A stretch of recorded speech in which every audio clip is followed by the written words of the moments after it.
नमस्कार स्टूडेंट्स, एक बार फिर से आपका हार्दिक स्वागत है विनय नर्सिंग क्लासेज में। विनय नर्सिंग क्लासेज के अंदर आज का अपना टॉपिक है एनसीपी ऑन अस्थमा। आज अपन विनय नर्सिंग क्लासेज में अस्थमा के पेशेंट के लिए नर्सिंग केयर प्लान तैयार करेंगे। तो सबसे फर्स्ट नर्सिंग केयर प्लान के अंदर अपन ने लिखा है history of the patient, history of patient या आइडेंटिफिकेशन डाटा। तो हिस्ट्री ऑफ पेशेंट के अंदर सबसे फर्स्ट अपन ने लिखा है नाम, नेम ऑफ पेशेंट, उसके बाद में एज, उसके बाद में sex, marital status, ward number, bed number, address, religion, admission date, occupation और डायग्नोसिस। तो ये सब अपन आइडेंटिफिकेशन डाटाज के अंदर मेंशन करते हैं जब नर्सिंग केयर प्लान बनाया जाता है। ये सब इंफॉर्मेशन पेशेंट से रिलेटेड होती हैं जो पेशेंट के द्वारा बताई जाती हैं। नेक्स्ट अपना आता है चीफ कंप्लेन। चीफ कंप्लेन वो कंप्लेन होती हैं जिस कंप्लेन के थ्रू पेशेंट हॉस्पिटल के अंदर एडमिट हुआ है। तो पेशेंट अपने पास में अस्थमा का है, तो अस्थमा के पेशेंट के अंदर कौन कौन सी चीफ कंप्लेंट देखने को मिलेंगी। जैसे पेशेंट को रेस्पिरेशन से संबंधित क्या होगी, डिफिकल्टी होगी। पेशेंट को क्या होगा, चेस्ट पेन होगा, डिस्निया होगा, डिस्निया होता है difficulty in respiration. Next severe vertigo, patient को चक्कर आ रहे हैं पिछले 1 मंथ से। तो ये सब किसके अंदर लिखेंगे अपन, चीफ कंप्लेंट में, जो कंप्लेंट पेशेंट हॉस्पिटल में लेके एडमिट हुआ है। Next history of present illness. History of present illness it means patient की प्रेजेंट हिस्ट्री के बारे में अपन लिखते हैं कि पेशेंट प्रेजेंट टाइम में हॉस्पिटल में एडमिट हुआ है तो कौन सी जो भी साइन सिम्टम के लेके पेशेंट हॉस्पिटल के अंदर एडमिट हुआ है। जैसे अपने लिखा था patient was not feel well from chest pain. Patient को क्या है, अस्थमा की कंडीशन है। तो अस्थमा में आपको पता है जो भी अपने ब्रोंकियोज वगैरह होते हैं उसके अंदर ऑब्स्ट्रक्शन डेवलप हो जाता है, उसके अंदर म्यूकस का सेक्रेशन होना स्टार्ट हो जाता है। ऑब्स्ट्रक्शन होने के कारण पेशेंट को चेस्ट पेन की कॉमन प्रॉब्लम देखने को मिलती है। साथ में क्या होती है, वोमिटिंग होती है और ऑब्स्ट्रक्शन पेशेंट को सांस लेने में परेशानी होती है। नेक्स्ट अपन लिखेंगे history of past illness. History of past illness का मतलब है कि पेशेंट को पास्ट में किसी भी प्रकार की कोई डिजीज थी या नहीं थी। तो अपन ने फर्स्ट लिखा fast medical history. Past medical history मतलब इससे पहले पेशेंट हॉस्पिटल में एडमिट हुआ था या पेशेंट को और कोई डिजीज है। तो पेशेंट को पास्ट के अंदर डायबिटीज मेलाइटस और हाइपरटेंशन की सिम्टम्स के साथ में, हाइपरटेंशन डिजीज के साथ में पेशेंट हॉस्पिटल में एडमिट हो चुका है। It means patient diabetes mellitus और हाइपरटेंशन से भी सफर कर रहा है। नेक्स्ट अपन लिखेंगे पास्ट सर्जिकल हिस्ट्री। पेशेंट की पास्ट में कोई सर्जरी हुई है तो उसको अपन पास्ट सर्जिकल हिस्ट्री के अंदर मेंशन करते हैं। जैसे पेशेंट की कोई भी सर्जिकल सर्जरी नहीं हुई है तो उसको अपन पास्ट सर्जिकल हिस्ट्री के अंदर नो पास्ट सर्जिकल हिस्ट्री के रूप में मेंटेन करते हैं। Next family tree. Family tree के अंदर जो भी फैमिली मेंबर्स होते हैं उनकी हिस्ट्री लिखी जाती है। जैसे इसमें शो किया गया पेशेंट और पेशेंट वाइफ, ठीक है, पेशेंट वाइफ को और पेशेंट को शो किया गया जिसको 2 बच्चे हैं, 2 बच्चों को नीचे शो किया गया। इसमें एक तो डॉटर है और एक सन है। तो ये अपन ट्री के रूप में फैमिली हिस्ट्री को लिखते हैं, इसको अपन बोलते हैं फैमिली ट्री। नेक्स्ट अपना आता है वाइटल साइन।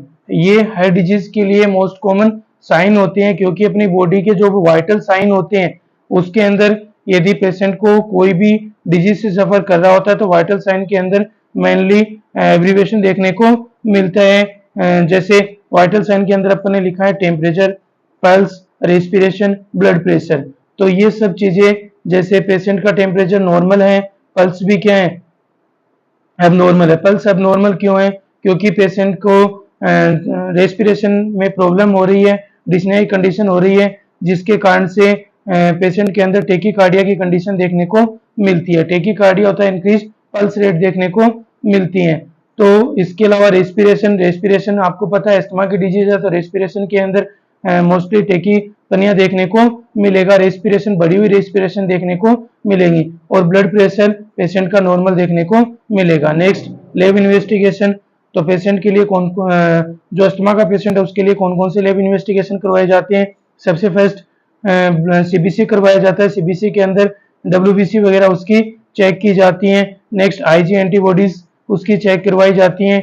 तो पेशेंट की आईजी एंटीबॉडीज क्या मिलेंगी, बढ़ी हुई मिलेंगी, किसमें, अस्थमा डिजीज में। नेक्स्ट एचबी लेवल पेशेंट का एचबी देख लेते हैं कि नॉर्मल है या अब नॉर्मल है। नेक्स्ट सोडियम लेवल चेक करवाया जाता है। इसके अलावा मेडिकेशन हिस्ट्री के अंदर पेशेंट का जो ट्रीटमेंट चल रहा है उसको अपन मेडिकल हिस्ट्री के अंदर लिखते हैं। जैसे पेशेंट को अमोक्सिसिलिन एंटीबायोटिक्स के रूप में दी जा रही है 3 टाइम्स पर डे। इसके अलावा थियोफाइलिन जो रेस्पिरेशन या ब्रोंकियो डायलेटर होती है, क्योंकि ब्रोंकियोस के अंदर जो पेशेंट की ब्रोंकाई उसमें ऑब्स्ट्रक्शन होने के कारण से प्रॉपर एयर ऑक्सीजन अपने लंग्स की एल्वोलाई तक नहीं पहुंच पाती है, जिसके कारण से पेशेंट को थियोफाइलिन दी जाती है। ब्रोंकियो डायलेटर होती है, ब्रोंकियोस को डायलेट कर देती है। इसके अलावा ट्रामाडोल इंजेक्शन दिया जाता है, क्योंकि ट्रामाडोल एक एनाल्जेसिक इंजेक्शन होता है, क्योंकि पेशेंट को चेस्ट पेन वगैरह की कंडीशन देखने को मिलती है, तो उससे रिलीव चेस्ट पेन से रिलीव के लिए पेशेंट को ट्रामाडोल इंजेक्शन दिया जाता है। इसके बाद में अपन करेंगे फिजिकल एग्जामिनेशन। फिजिकल एग्जामिनेशन के अंदर हेड टू टो पेशेंट का एग्जामिनेशन किया जाता है, जिसमें देखा जाता है जनरल अपीयरेंस, पेशेंट की हाइट क्या है, वेट क्या है, टेम्परेचर और लुक। नेक्स्ट स्किन का कलर कैसा है, स्किन टेक्सचर कैसा है। नेक्स्ट ईयर नॉर्मल है, अब नॉर्मल है या कोई सेक्रेशन एयर के अंदर प्रेजेंट है, एयर पीना कैसे है, इन सब चीजों को एयर एग्जामिनेशन में चेक किया जाता है। नोज के अंदर नोज नॉर्मल है या नॉर्म नहीं है, नोज के अंदर कोई सेक्रेशन प्रेजेंट है, स्वेलिंग है या नहीं है, सेक्रेशन है या नहीं है। माउथ लिप वगैरह चेक करते हैं, टीथ वगैरह चेक करते हैं, लिप ड्राई है या नहीं है, प्रॉपर टीथ उसके येलो है या नहीं है, क्योंकि टीथ से भी पर्सन की पर्सनल हाइजीन के बारे में पता चलता है।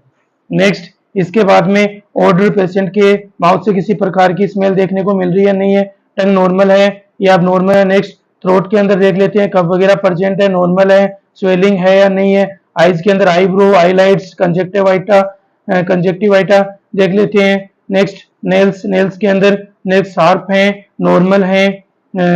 इसके अलावा टेक्सचर थिंक है या नहीं है। एब्डोमेन के अंदर पाल्पिटेशन कर लेते हैं, एब्डोमिनल ऑर्गन्स की साउंड्स वगैरह या पाल्पिटेट करके उसको चेक कर लेते हैं। नेक्स्ट एडिमा वगैरह देखते हैं, एसाइटिस वगैरह की कंडीशन। एसाइटिस होता है fluid collection in abdominal cavity के अंदर किसी प्रकार का फ्लूइड तो कलेक्ट नहीं हुआ है। स्किन देख लेते हैं, स्किन के अंदर इंटेक्ट देख चेक कर लेते हैं। नेक्स्ट लीजन एब्सेंट है या प्रेजेंट है। इसके अलावा थ्रोट देख लेते हैं, थ्रोट के नॉर्मल है या अबनॉर्मल। रेक्टम और एनएस को भी चेक कर लिया जाता है कि रेक्टम वगैरह के अंदर कोई हेमरेट्स वगैरह की कंडीशन देखने को नहीं मिल रही है। इसके बाद में अपना आता है नर्सिंग असेसमेंट। नर्सिंग असेसमेंट एक असेसमेंट कंडीशन होती है पेशेंट के लिए। पेशेंट को अपन असेस करते हैं, उसकी कंडीशन, उसके वाइटल साइन, उसकी न्यूट्रिशनल स्टेटस, उसकी ब्रीथिंग पैटर्न और उसका डिजीज के बारे में नॉलेज, इन सब चीजों को असेस किया जाता है। नेक्स्ट अपन देखते हैं nursing diagnosis. Nursing diagnosis patient जिस डिजीज से सफर कर रहा है उसके लिए कौन कौन से पेशेंट डायग्नोसिस शो कर रहा है, जिसके अंदर फर्स्ट डायग्नोसिस अपने लिखा है इनइफेक्टिव ब्रीथिंग पैटर्न, क्योंकि पेशेंट के एयरवेज के वगैरह के अंदर ऑब्स्ट्रक्शन है तो इनइफेक्टिव ब्रीथिंग पैटर्न्स देखने को मिलेगा, क्योंकि एयरवे वगैरह क्या हो चुके हैं, नैरो हो चुके हैं, जो भी अपनी ब्रोंकाई वगैरह है वो नैरो हो चुकी है, तो कफ और डिस्निया की कंडीशन देखने को मिलती है।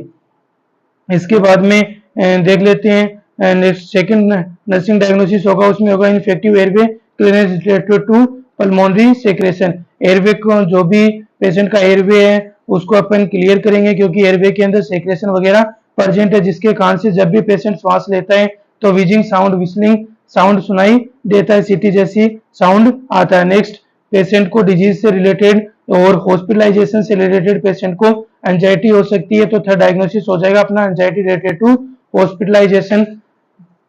अब नेक्स्ट अपन लिखेंगे एनसीपी ऑन अस्थमा। अस्थमा के ऊपर अपन एनसीपी लिखेंगे, तो सबसे फर्स्ट एनसीपी के अंदर अपन लिखते हैं असेसमेंट। असेसमेंट मैंने बताया आपको, पेशेंट की जनरल कंडीशन को अपन असेस करते हैं, उसके न्यूट्रिशन स्टेटस को असेस किया जाता है। उसी के आधार पर असेसमेंट के अंदर 2 टाइप्स का होता है असेसमेंट, सब्जेक्टिव डाटा और ऑब्जेक्टिव डाटा। सब्जेक्टिव डाटा वो होते हैं जब पेशेंट खुद आके डॉक्टर्स को बताता है कि मैं इन प्रॉब्लम से सफर कर रहा हूँ। ऑब्जेक्टिव डाटा वो होते हैं जो हॉस्पिटल में जाने के बाद में डॉक्टर और नर्स के द्वारा जो डाटा असेस किए जाते हैं उसको अपन ऑब्जेक्टिव डाटा के अंदर लिखते हैं। या जैसे इसके अंदर पेशेंट के हॉस्पिटल में जाने के बाद में वाइटल साइन वगैरह नर्स और डॉक्टर्स के द्वारा पेशेंट के चेक किए जाते हैं, तो वो सब किस में आते हैं, ऑब्जेक्टिव डाटा के अंदर आते हैं। नेक्स्ट डायग्नोसिस, तो डायग्नोसिस पेशेंट के कौन कौन से डायग्नोसिस, जैसे सबसे फर्स्ट अपन ने कहा था इनइफेक्टिव एयरवे क्लियरेंस, पेशेंट का जो एयरवे है वो इफेक्टिव हो रहा है क्योंकि पेशेंट के ब्रोंकाइल्स वगैरह के अंदर